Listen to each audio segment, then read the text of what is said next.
Hey guys, I am Kyle, and in today's video I am going to show you how to make Godzilla in Infinite Craft fastest method. So let's get started.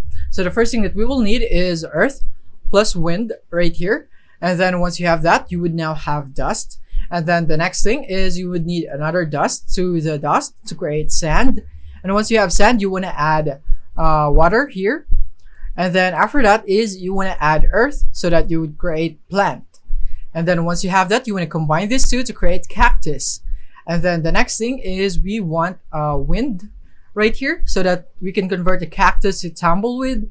And then we can go add a fire right here. And then we're gonna go for wind to the fire so that we would create smoke. And then we're gonna combine it to create cowboy. And then we're gonna add water right here. And then wind with water so that we would have wave. And add another wave so that we would create a tsunami.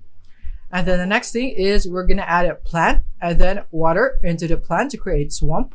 And then we're gonna go with fire, and then we're gonna add swamp into fire right here and add another swamp into dragon so that we would have lizard, and then add tsunami to the lizard right here, and now we have Godzilla, or just like that. Now you can just remove the cowboy and then boom, now you have Godzilla. That is basically it for this video. Thank you for watching.